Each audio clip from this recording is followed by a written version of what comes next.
sama Marcelo Tahito. Marcelo, kita mau nanya-nanya. Pertanyaan pertama. 20 Februari 83. MARCELLOTAHITOE. Oke, nice. Tahun 2005. Oke. Album rock terbaik kamu lebih salah di situ karena aku Yes. dengerin namanya The Album 99. Oke. Oke, lagi promo lagu Do Over. Wah, itu menarik tuh. Mungkin 9? Berapa? Bawahnya lagi. 7, 5. Iya. Yang menarik tuh. Itu oke tuh. Nyanyiin depannya dikit dong. Depan ya? Atau refren ya? Wah, Boleh. boleh. I feel so blue.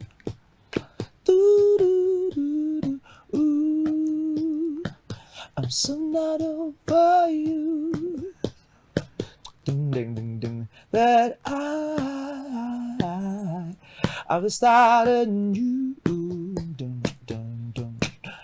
'Cause I know I'm not for you. Oke. Rasanya. Barusan Marcelo bilang kalau Marcelo adalah penggemar City Dan Juventus. dan Juventus juga. Oke. Mau nanya, City baru aja dapat treble Ya. dengan Liga Champions pertamanya di tahun lalu, Yes. mengalahkan Real Madrid di semifinal. Yes. Ya, kalau ngomongin semifinal, mau nanya siapa yang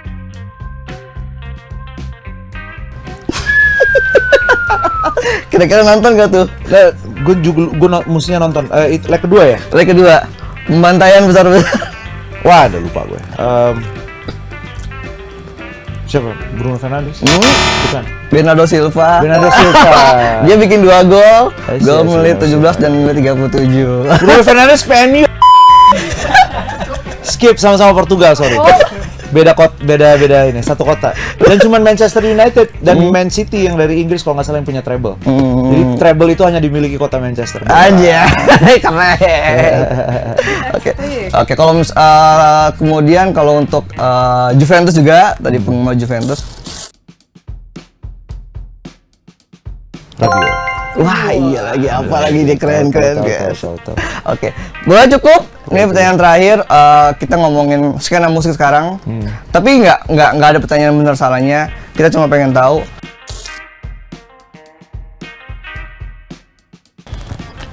Sekarang nih ya, The Johnson, Frunggu, Wah, terus Bonga-bonga tuh termasuk culture. Ini skena sih, bonga-bonga ya.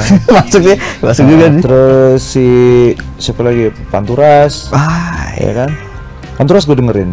Terus ya nggak sekarang banget sih, mereka udah dulu ya masih di Sigit lah. Oke, gue suka juga.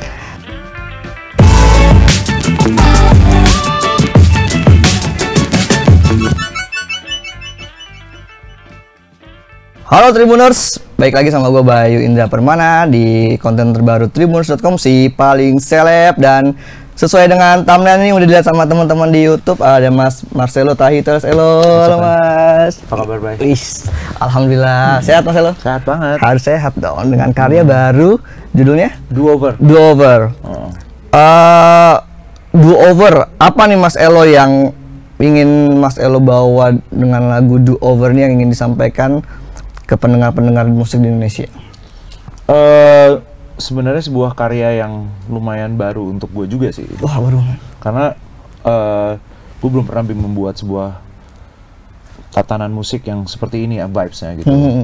Jadi pada saat lu punya yang baru gitu ya, lu pengen orang-orang tuh terpapar terpapar juga tentang single lo itu. Jadi yang pengen gue sampaikan sih, mungkin terhadap fans-fans yang nggak terlalu fans atau fans-fans yang atau belum jadi fans gitu, yang cuma penikmat musik in general, musik Indonesia. Gue pengen ini loh gitu, maksudnya ini lagunya santai banget menurut gue, vibesnya chill banget, dan kalian bisa nikmatin gitu lagi di MRT atau di ojek online atau di mana aja lah gitu, di mobil kalian lagi nyetir. Jadi gue pengen membawa situasi yang kalem untuk pendengar musik Indonesia. Kalau dari lagu sendiri, apa yang diomongin dari Do Over ini? Sebenarnya tentang orang yang pengen mengulang kembali kisah cintanya terhadap satu orang tersebut, pacarnya atau mantannya lah atau apa. Sebenarnya kayak gitu kan. Gitu. Cuma ternyata lebih memiliki arti yang jauh lebih dalam gitu.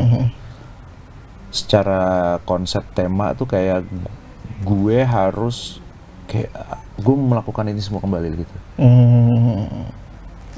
Promo lagi, jalan-jalan lagi, visit media lagi, segala macamnya lagi. Itu kayak I have to do it all over again in terms of my career gitu kira-kira. Jadi kayak, dan gue baru menyadari ini kayak setelah ini udah jadi gitu. Wow, lucu juga ya gitu. Mouse dong. It's okay. Gak apa-apa, santai aja kan, tetap rolling.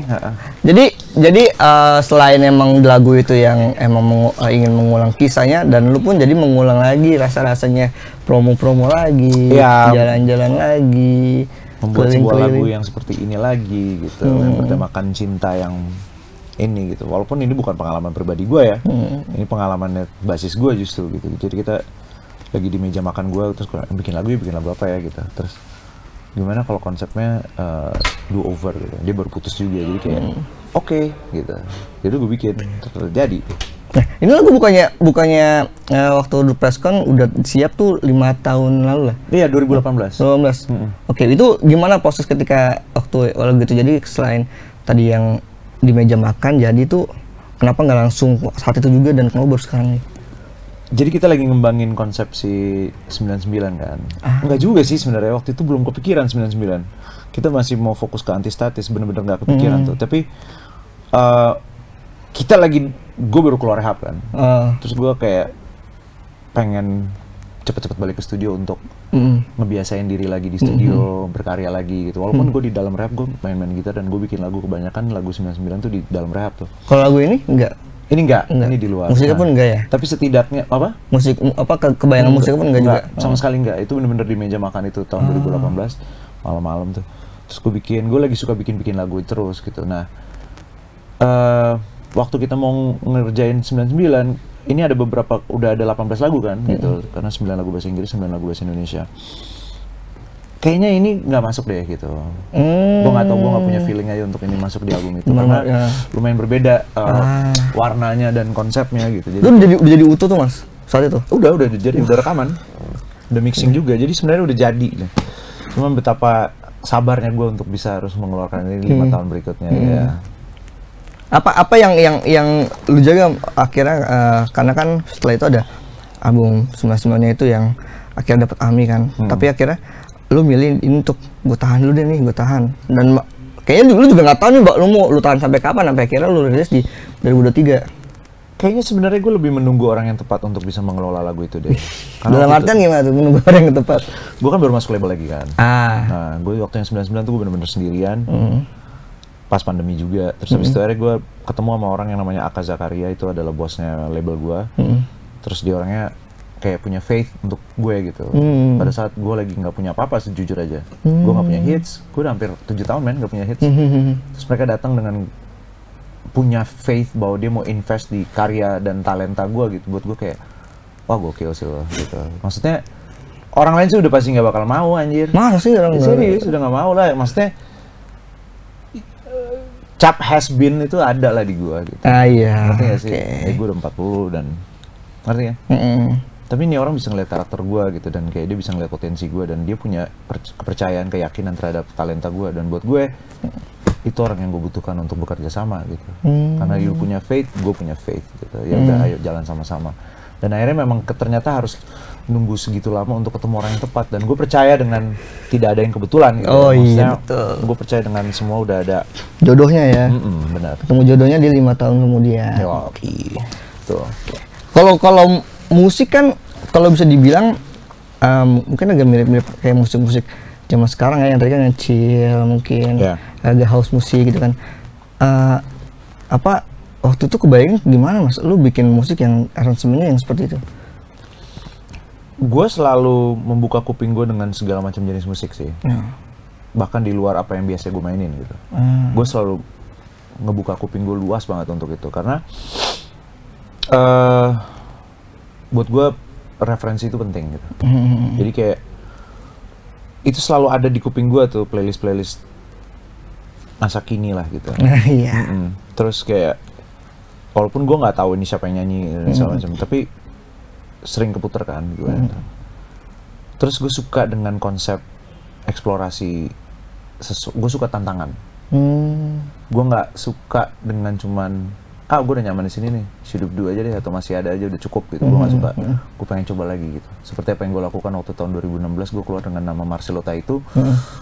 Itu rada-rada goblok sih sebenarnya, karena maksudnya secara marketing tuh nggak bagus gitu. Lu ngerubah brand itu susah loh.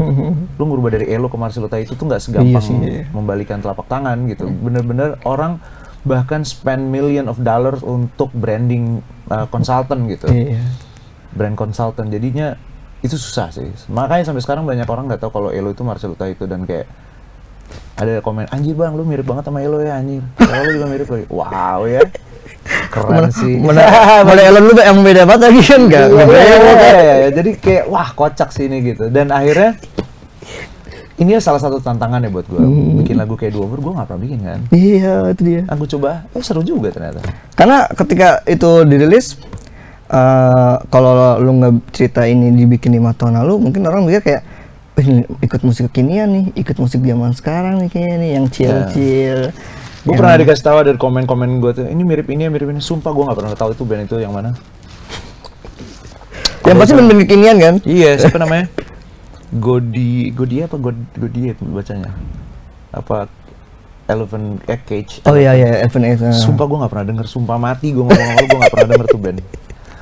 Jadi itu udah lama juga lagi disiapin 5 tahun lalu lagi. Iya, jadi gue nggak tahu juga gitu. Godi atau siapalah namanya. Sorry banget kok, gue nggak terlalu tahu. Karena gue nggak pernah denger itu. Berarti gue melakukan itu bener-bener dari ya udah yang ada di kepala gue dan di hati gue aja. Kayak gini musiknya dan segala macam. Ngerti gak sih? Iya. Gue nggak terlalu. Tapi gue suka banget sama John Mayer, Fix. Terus gue suka sama Lenny Kravitz, gue suka. Lenny Kravitz adalah buat gue salah satu orang yang menjembatani rock dan R&B gitu. Iya. Menurut gue, kalau lu suka R&B, lu nggak suka rock, lu nggak komplit. Kalau lu suka rock, lu nggak suka R&B, lu nggak komplit. Karena semua saling terkait tuh mereka berdua. Kalau nggak ada R&B, nggak ada rock lah gitu menurut gue. Kalau nggak ada blues ya, nggak ada rock gitu, nggak ada rock and roll awalnya. Dan gue suka dengan lintas genre seperti gue suka. Termasuk ketika lu ngaransemen lagu ini ya. Gue ngaransemen lagu ini bener-bener kayak mungkin karena kita udah capek di studio, terus kayak pengen bikin sebuah karya yang enak kalau didengerin. Gue inget, gue pernah bilang sama anak-anak, gue bilang, gue pengen bikin lagu yang aransemennya kalau lagi ngobrol di mobil lu nggak harus kecilin. Oh iya. Itu doang tuh, dan jadinya Do Over. Iya. Serius. Musiknya bisa nemenin ngobrol. Iya. Dan gue nggak pernah, soalnya karya-karya gue yang sebelum-sebelumnya itu lumayan. Kencang, apalagi yang Marcelo Tahitu ya gitu. Itu emang lu dengerin, emang buat harus lu dengerin gitu. Untuk lu ngobrol sambil ngobrol gitu kayak lu kecilin. Nah, gue ingat banget gue bilang sama teman-teman gue pengen bikin sebuah lagu yang kalau lu dengerin di mobil sambil ngobrol, lu nggak harus kecilin itu volume radio lu atau tape lu atau apa lo namanya. Oke. Jadi akhirnya lahir si Do Over ini. Ya. Oke. Lahir dengan aransemen yang nggak bising, yang low dynamic gitu. Seru sih. Berarti ketika lu ketemu sama label yang sekarang ini Mas, emang benar-benar lu suguhkan kah gue punya karya ini, atau mereka menang lu dulu baru gue sebenarnya punya ini nih, mau nggak gitu? Gue lupa detailnya gimana, cuman yang pasti kita ketemu, kita ngobrol, gue main ke kantornya, terus kayak dia udah interested sebenarnya. Terus pas lagi ngobrol gitu kan nggak enak kalau misalnya gue nggak kasih denger kan, gitu. Terus gue kasih denger lah gitu, lebih interested lagi, lebih tertarik lagi. Jadi udah nggak lama setelah itu langsung sign, langsung shake hand. Musik videonya dari lu juga konsepnya kah atau enggak? Gue kalau untuk perihal gue yang nggak ngerti ya, gue bener-bener mau menyerahkan pada ahlinya. Kalau musik video lu nggak pernah mau ikut? Pengen, cuma gimana ya? Gini loh, gue udah bayar mahal-mahal gitu. Lu yang ngatur deh gitu. Iya. Dan gue suka dengan, karena gini, gue pernah kok kayak terlalu hands on terhadap musik video gue. Seru juga. Kayak Kita Sama Kita Manusia tuh adalah lagu yang kemarin itu seru juga. Itu gue very hands on. Gue very oke, abis ini kita kesini nanti ada scene ini. Sangat gitu gue. Cuman yang ini gue bener-bener serah lo. Gue pengen berkolaborasi sama lo gitu. Yang bikin musik videonya namanya Faris Sidki. Dan gue suka dengan konsep bagaimana lo menginterpretasikan lagu gue gitu. Dan dia punya konsep ide seperti ini. Gue bilang oke. Sip, kayaknya gue suka deh. Terus pada dijadiin, oke juga ya. Maksudnya kini, Mbak. Ya, warna lah. Ya, gitulah. Warna ungu pink gitu. Itu warna 5-6 tahun belakangan ini. Berarti ketika konsep musik video itu datang ke lu Mas, lu langsung oke dan jalan dah gitu. Gue langsung oke. Gue cuma nitip pesen satu doang sih. Kalau ada adegan-adegan yang gimana-gimana, talent ceweknya jangan terlalu gimana, karena gue udah punya anak, udah punya istri. Gue cuma mikirin hati mereka doang. Iya. Gue cuma nitip itu doang. Tapi terserah selesainya, kreatifnya, shotnya kayak gimana, storynya kayak gimana, lu atur aja deh. Tapi kayak kalau yang itu emang sebenarnya pesan dari keluarga atau sebenarnya ada kesadaran diri lu aja? Karena kan banyak musisi yang, ini kerja profesional gitu. Kesadaran sendiri karena gue tahu perasaan mereka lah. Gue nggak mau.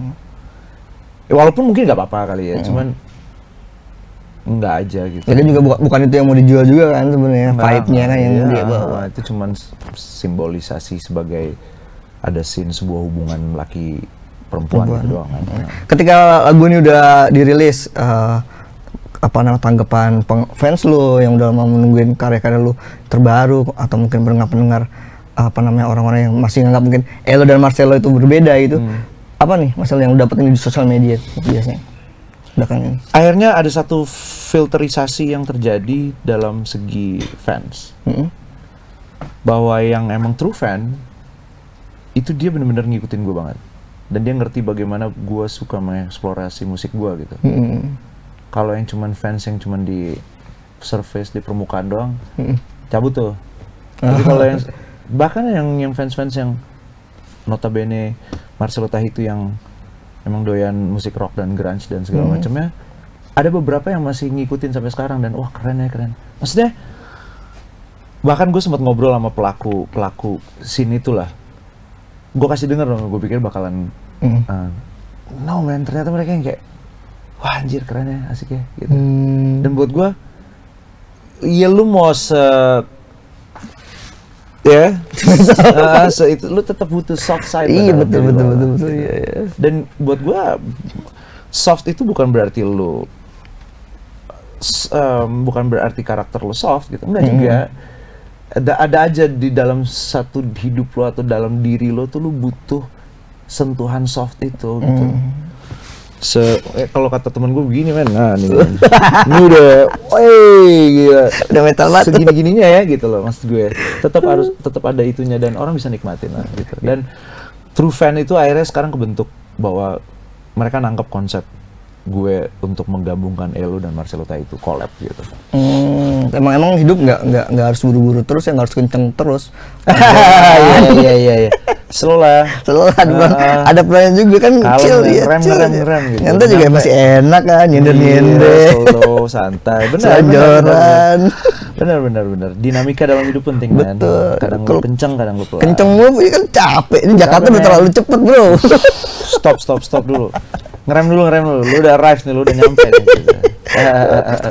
Kalau buat lu sendiri, Mas, kepuasan apa yang akhirnya lu dapat dengan ngerilis si Do Over nih? Apakah cuman ini akhirnya karya yang 5 tahun gue simpen keluar, atau lu pengen ngasih tau orang-orang kayak ini musik gue tuh beragam loh? Keberagaman musik gue itu sebenarnya mungkin udah terjadi waktu tahun 2016 gue ngeluarin Marcelo Tahitu itu ya. Dari situ ke situ nyebrang tuh men. Iya. Untuk gue sebenarnya udah nggak terlalu fokus kepada pada saat gue tahun 2016 itu gue fokus men gue begini. Oh, Apa ya? validasi ya. Oke, gue begini nih, gue harus kasih nunjuk orang-orang nih, gue begini. Karena mau nggak mau, karena yang gue bilang tadi, lu ngerubah brand itu nggak gampang, men. Dari Elo ke Marcelo Tahi itu tuh nggak gampang, jadi lu butuh extra effort gitu. Akhirnya, iya effort gitu. Dan nggak apa-apa juga, berhasil juga menurut gue. Sampai ada penghargaan-penghargaan itu berarti kan maksudnya bukan cuma sekedar surface gitu, gue ngejalanin itu gitu. Berarti gue bener-bener, orang mungkin ngeliat gue bener-bener tobat gitu. Lu tuh tobat gak sih? Ya kan?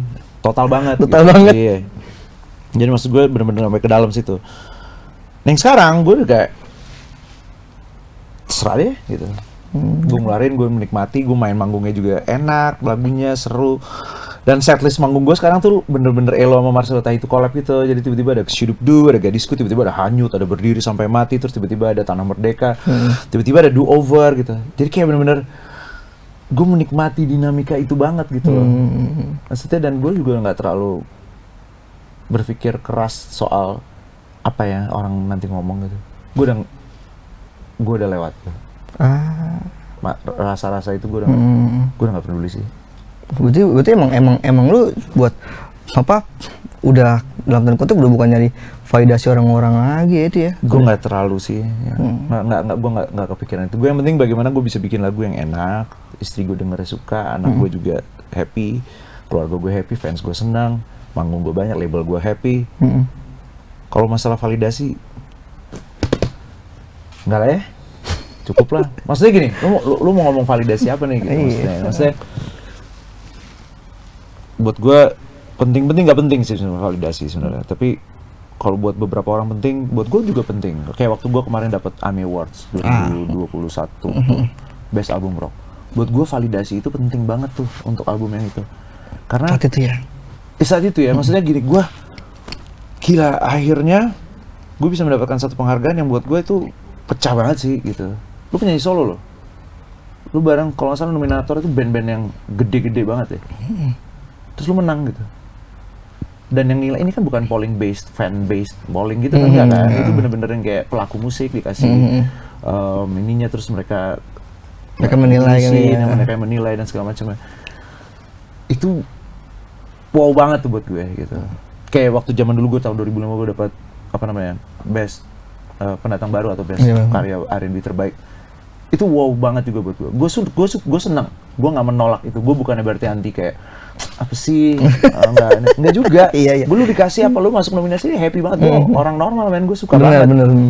Gue bangga gila waktu itu. Gue kira bener-bener kayak langsung kayak ayo kita datang ke after party-nya Awards gitu langsung. Let's go. Karena kita saking happy. Gue pemenangnya nih. Iya, gue seneng banget. Nah, anyway, setelah itu semuanya terjadi dan gue semakin bisa merdeka untuk ngatur setlist gue nggak mau mikir ini kekencengan gak ya buat fans gue yang cewek atau ini gak ya, gue nggak mikir men, gue bener-bener ya udah gue suka lagu ini gue mainin, gue suka lagu ini gue mainin. Mau tiba-tiba dari Gadisku yang lagunya bener-bener buat girly banget encet gitu, terus dulu suka Hanyut gitu, tiba-tiba Kisah Kita Telah Usai, tiba-tiba Shudupdu, tiba-tiba Masih Ada. Dinamika itu yang lagi gue nikmatin gitu. Dan gue udah nggak terlalu mikirin apa yang orang lain mikir, karena buat gue hidup gue nggak ditentukan oleh opini orang men. Itu aja sih. Oke. Berarti ketika lu tadi ngomongin setlist yang naik turun berarti kan, itu disadari nggak sama fans lu yang atau ngedengerin dia? Gila naik turun banget nih dia tadi kenceng gitu. Terus dijatuhin gitu. Iya. Dan disitulah menurut gue happy ya lo. Roller coaster nggak sih? Iya. Iya dong. Orang tuh ngantri berjam-jam tuh buat naik roller coaster yang keren tuh. Dan mungkin itu yang gue bawa ke panggung gue kali. Somehow dengan naik turunnya itu orang menikmati kan. Menurut gue sih gitu ya. Orang akan mendapatkan experience musik yang baru gitu. Dengan nggak yang kenceng terus gitu. Nggak yang pelan terus gitu. Jadi kayak deg-degannya dapet. Lu tapi kan udah setahun nih jadi apa namanya, masa setahun ya sama Dewa. Tapi masih ngeluarin juga lagu gitu. Apa emang menurut lo selain ini waktu yang tepat atau sebenarnya lo juga masih butuh juga buat ngeluarin single sendiri? Salah satu pengaruh terbesar dalam gua ada di Dewa adalah knowledge yang gue dapet sih. Mempengaruhi gue banget. Maksudnya, gue mungkin bisa bilang setlist gue tuh yang sekarang naik turun itu karena gue berada di Dewa mungkin. Oh iya sih. Maksud gue tiba-tiba habis lagu Pangeran Cinta tiba-tiba takkan ada cinta yang lain gitu. Nyambung. Kenapa loh? Terus tiba-tiba dari situ Arjuna terus ke Sudah gitu. Kan tapi yang gue lihat, wih asik-asik aja. Iya. Dan di situ lah gue punya kepedean untuk kayak ya udah gue bikin setlist gue kayak gitu. Walaupun maaf ya, gue nggak ngomong begini karena apple to apple nih gitu. Hits mereka banyak banget. Gue kan biasa aja gitu. Nah, jadi kayak tapi setidaknya secara suasana orang terima aja gitu. Itu pelajaran yang gue dapet. Gitu. Salah satunya dan ya udah akhirnya mempengaruhi banget sih men. Selain itu apa lagi kalau Duover ini kan emang udah jadi 5 tahun lalu. Tapi kalau buat bermusik lu pribadi ada nggak yang karena lagi lu tulis juga mau lu rilis kah? Gue sih juga tadi pertanyaan lu mungkin belum gue jawab. Gue memang tetap harus berkarya di solo ya. Karena itu outlet ekspresi gue berkarya. Iya. Berseni musik gitu. Kalau di Dewa juga gitu, tapi gue butuh outlet itu gitu. Gue butuh tetap harus ada ya. Harus ada karya rilis sendiri. ya. Gue harus ngerilis perasaan gue dalam seni musik. Nah, untuk yang masalah di Dewa, ilmunya mungkin lu mau nanya ilmu apa lagi yang gue dapat mungkin kali ya. Mereka simple sih. Mereka cuma bikin karya dan manggung, bikin karya manggung, bikin karya manggung, bikin karya manggung, bikin karya manggung. Lu lakuin itu aja selama 30 tahun jadinya kan jadi dan karya lu ya well sorry ya maksudnya ada yang hits ada yang enggak ada yang ini cuma maksudnya mereka tuh banyak kan hits. Gue kadang-kadang kalau suka nulis setlist lagu kadang-kadang suka disuruh gitu dong bikin lagu tes setlist 15 lagu misalnya gitu. Wah gila yang ini belum masuk nih gitu. Masih banyak banget yang belum masuk loh. Even kita waktu manggung 30 tahun 30 kota kemarin tur pertama gua sama mereka itu ada banyak banget lagu yang gak masuk gitu segitunya. Dan itu yang gue pelajarin dan determinasinya sih mereka luar biasa. Termasuk bijak dalam memilih lagu-lagu gitu juga kan sih yang akhirnya ini kayaknya yang kena nih buat penonton di sini, ini kena di sini kayak gitu juga ada nggak sih? Enggak, kayaknya enggak deh. Mereka bikin di mana aja mau crowdnya kayak gitu. Oh kecuali company gathering ya, itu ada beda tuh karena suasananya harus bikin. Tapi kalau misalnya main di cafe, lu main di bar, lu main di festival, lu main di tour konsep lu main di stadion, hampir rata-rata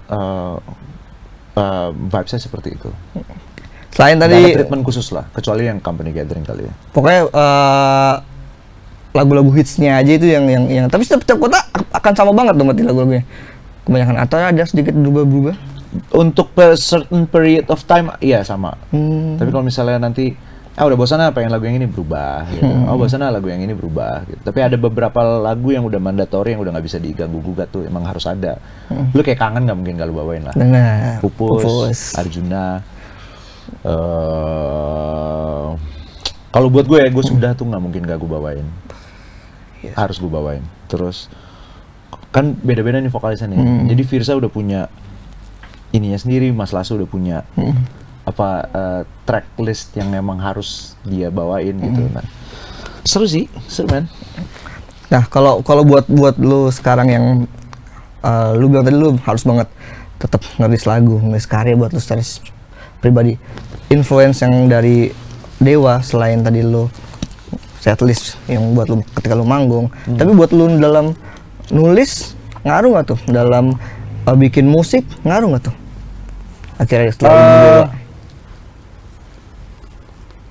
Pertanyaan yang bagus tuh, tapi kayaknya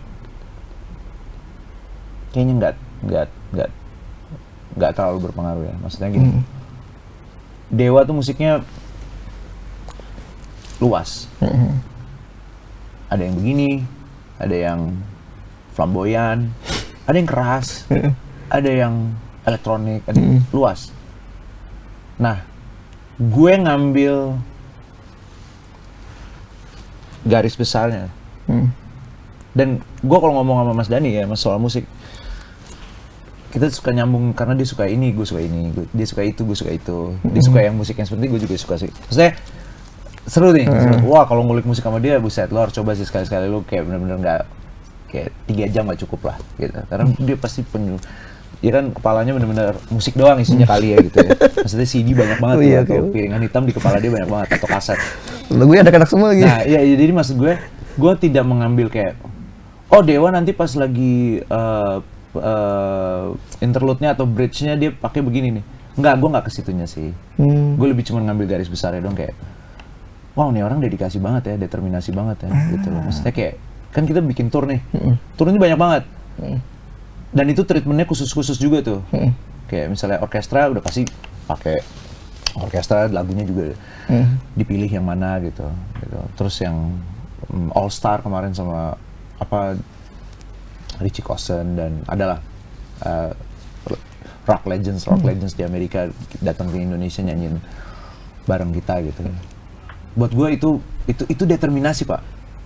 Kalau lu udah empuk dan lu nyaman, ya lu nggak akan kepikiran untuk melangkah lebih jauh. Wah, musisi luar di aransemen ulang, tiba-tiba kita datang, tiba-tiba suruh bawain lagu Arjuna gitu, ya kan? Maksud gue kalau lu udah, biasanya lu semakin tua, lu semakin nyaman, lu semakin mager nggak sih gitu biasanya. Lu nggak mau explore gitu. Apalagi udah sebesar Dewa kayak jalan aja lu. Oh apalagi, lu kasih kangen juga orang teriak-teriak, istilahnya ya maksudnya. Tapi enggak men, mereka tetap, ayo apa lagi, ayo ini. Dan buat gue itu yang gue ambil. Kayak bapak gue lah. Gue salah satu musisi favorit gue adalah bapak gue sendiri, Minggu Stahitu. Kenapa? Karena sampai sekarang dia masih ngirimin demo men buat gue. Ini imagine dia umur 77 tahun umurnya dia. Dia masih ngirimin demo, coba dengerin lagunya Papa yang baru ini. Wah, gila. Layak di ini. Tapi gue nggak ngambil musikalitasnya ya, maksudnya bukan nggak ngambil musikalitasnya. Gue nggak ngambil detail teknisnya gitu. Tapi determinasinya itu yang gue ambil. Konsistensinya itu yang gue ambil. Betapa dia pour his heart dalam karya musiknya dia, itu yang gue ambil gitu. Dan berlaku juga yang gue ambil juga di Dewa gitu. Mereka seperti itu. Berarti termasuk dengan cara memandang lu, musik itu buat lu apa sekarang?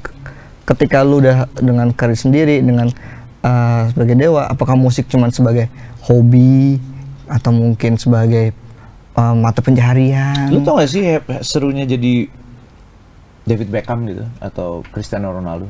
Wah, belum. Dia hobi main bola tapi dia dibayar dan dia kaya banget dari main bola. Dan mereka jadi selebriti. Jadi hobi yang dibayar lah kalau gue. Dibikinin Netflix, dibikinin film mereka kan. Iya, buat gue the best job in the world, musisi itu. Iya, karena gue cuman bisa itu doang sih. Gue kalau bisa main bola sih gue juga pengen main bola. Jadi gue nggak bisa, gue bisa di FIFA doang. Setelah lu dipinang sama Dewa, kepuasan apa nih Mas yang lu dapetin dalam bermusik? Apakah dapat hal baru banget nih akhirnya? Iya, wisdomnya sih bro. Wisdom, apa namanya? Insight-nya yang lu dapet. Menurut gue, wisdom tuh jauh lebih penting dibanding semuanya. Ngerti gak sih? Jadi kayak, oke lah lu dapet materi, lu dapet manggung, lu dapet lu dapet itu semuanya. Tapi gue nggak nolak juga gue dapet itu gitu. Tapi pertama kali yang gue terima sih karena kayaknya nih gue bakalan dapat banyak ilmu nih gue di sini nih gitu. Karena gue suka banget jadi sponge gitu, gue pengen. Dan sampai sekarang pun masih banyak yang bisa lu serap dari ekosistem Dewa dan lingkungan Dewa tuh dalam setahun. Selalu lah bro, kita harus selalu belajar nggak sih tiap hari, maksudnya itu pasti ada aja hal yang baru dah. Kalaupun hal itu doang ya, lu tau nggak pelajaran yang paling bisa diajarin apa? Bagaimana lu tetap merasa konsisten menikmati hal yang itu aja. Wah. Itu kan life hack baru lagi tuh. Iya. Ya. Menikmati yang itu aja. Iya. Kayak gue suka treadmill nih. Gue suka banget treadmill. Lu bayangin nggak setiap hari seminggu 5 kali minimal jalan lari di treadmill, gue cuma ngeliatin dispenser gue doang gitu ya. Sejam. Setiap hari. Dengerin lagunya, playlistnya itu lagi. Dan lu harus bisa menikmatin. Kalau gue harus, kenapa? Karena gue mau sehat dan gue mau badan gue gampang gemuk karena gue makannya doyan gila, gue makan kayak wow gitu, gue suka banget. Jadi gue harus melakukan itu. Lalu bayangin gue harus bisa menikmatin itu setiap hari. Berarti kan itu ada life hacknya lagi tuh. Bener-bener. Kenapa ya gue bisa nikmatin ya gitu. Dan kalau udah ketemu kan, enak nih ya, kepake gitu. Iya. Itu loh kira-kira. Pasti ada hal yang baru kita bisa Tetap pelajari. komitmen dan konsisten dengan hal yang itu aja. Saat lu udah mencintai rutinitas lu, wah mana-mana aja hidup lu. Kalau setelah lu jalan setahun di Dewa nih, kalau boleh lu sharing apa sih yang kayak selain ilmu, kemudian selain pengalaman, kayak lu ngerasa kayak ada sendal kayak, wah anjir, ternyata begini ya. Oh ternyata gue baru tahu kok. Kalau gue nggak ada, gue nggak bakal tahu nih.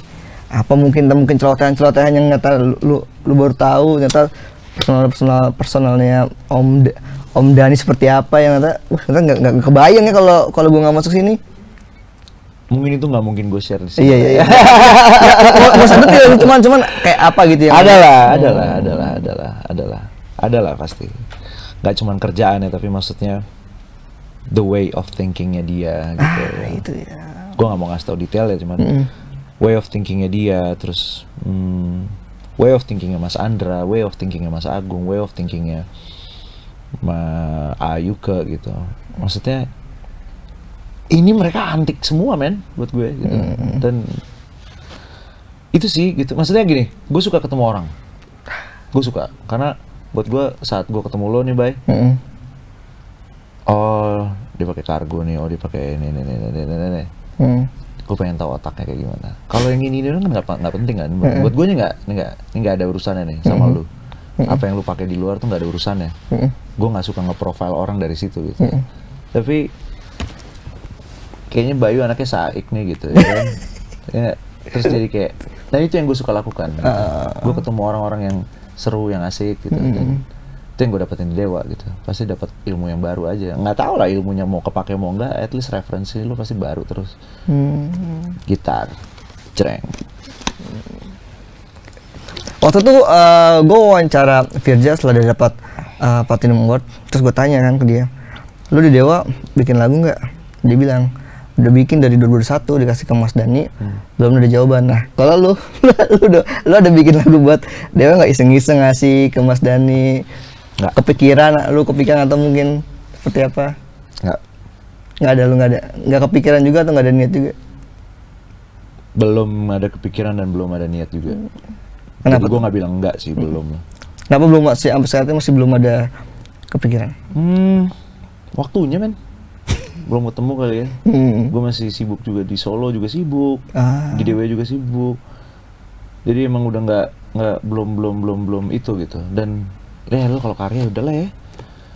Lu kayak ngasih karya ke siapa ya? Kalau gini, buat gue kayak udahlah biar dia aja yang berkarya lah. Sama Mas Andra gitu berdua. Kalau diminta juga baru gue bikin. Gitu kalau gue.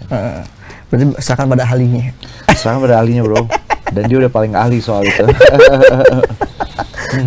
Tapi kalau buat porsi Mas, porsi manggung antara lu Solo dan Dewa itu pengaturnya gimana? Apakah emang tergantung siapa cepat siapa dapat sih. Oh ya. Misalnya ada tanggalan gue udah masuk nih, terus Dewa baru masuk, ya nggak bisa. Misalnya tanggalan Dewa udah masuk, terus ada Solo baru mau masuk, nggak bisa. Gitu sih sih. Tergantung siapa yang ngelok, siapa yang DP paling cepat. Itu dia. Siapa yang DP paling cepat. Setelah Do Over ini ada lagi nggak nih karya-karya lu yang sebenarnya masih lu simpan?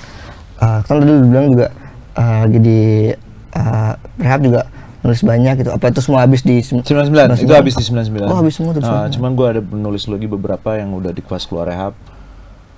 Dan mungkin ini yang akan jadi single-single gue berikutnya. Musiknya akan beda-beda lagi kah atau Oke, saya ini sebelum closing buat teman-teman Tribuners, boleh nyanyiin lagi Marcelo bagian refnya Do Over. Ooh, I feel so blue. Ooh, I'm so not over you. 'Cause I was starting you. 'Cause I know I'm not for you. Koki. Nanya langsung lo di sebelahnya. Kapan lagi? Tapi lu menjaga suara, Mas? Lumayan. Lumayan, gue suka minum ya. Biasanya kalau di belakang panggung tuh kita suka minum. Tapi kalau ada rentetan series gitu gue nggak minum. Saya aku aja terus gitu. Terus kalau makanan? Makanan gue lumayan jaga sih. Tapi karena untuk berat badan.